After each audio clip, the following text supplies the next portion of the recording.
as beloved and strange as Grant Morrison's run on Doom Patrol, kind of a Dada-esque approach to superheroes, is difficult to replicate and probably not necessarily something you wanted to do exactly the same anyhow. So in your take on Doom Patrol, what do you think makes it different from what came before, and what were the challenges you faced in approaching writing these characters?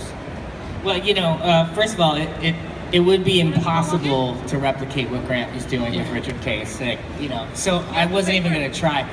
The thing that was important to me was to touch on some of those characters, though. Yeah. Because those books are still in print. Yeah. More so than I think a lot of other runs, besides the original run, which is fantastic. But it's been omnibus, it's been separately it's out there, it's in the consciousness. So these are characters that were way ahead of their time, and I felt like bringing them back, but I was totally going to do it the way I wanted to. I think there's an element. I think when I write weird comics, I think they're a little different than Grant's weird comics. Yes.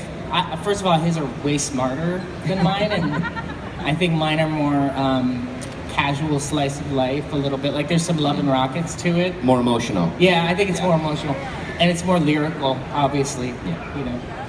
Well, so in picking your collaborators for these projects, because you can draw. I can draw, yes. Yeah, I mean, I don't know if people realize that Gerard went to SVA, School of Visual Arts. Does anybody out there go to SVA? You guys do? What's your major? Yeah, cartooning major. Yep. Which is how you wound up interning at DC Comics.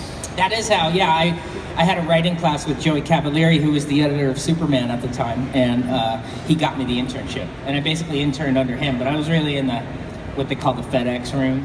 Yeah. They make sure all the creators get their the mail room. It's like the pre-mail room. They had an intense mail room in a lower level. Yeah. But we were like the photocopy / the copy boy.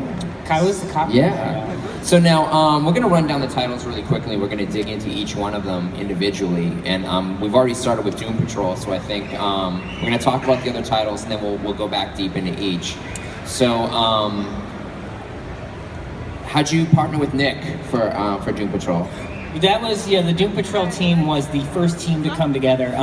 Shelley found Nick. Yeah. She had known his name, I believe, through Mike Allred. Yeah. It was amazing. And I believe that Nick was friends with Mike Allred. And she just, one of the Shelley methods is you just contact somebody, even if you haven't heard of them or heard from them in like 10 years, and then you just ask them to do like a drawing. And that's kind of what she does. Nice. And her office is like kind of covered with these drawings that she just gets people to, but a lot of times they just do it on their own because they're excited. She gets people excited, Now, is anyone here familiar with Nick Derringer's poster art? Did a lot of posters for Alamo Drafthouse, different rock bands, and that type of thing. Yeah, Nick Darrington, he left comics for about 10 years. He'd done some stuff. I think he did some escapist stuff as well. And then he worked in animation, and he moved to Texas, and he was working there for like a decade. Yeah. So this is his first comic work in a really long time. Now, the other titles are Cave Carson Has a Cybernetic Eye.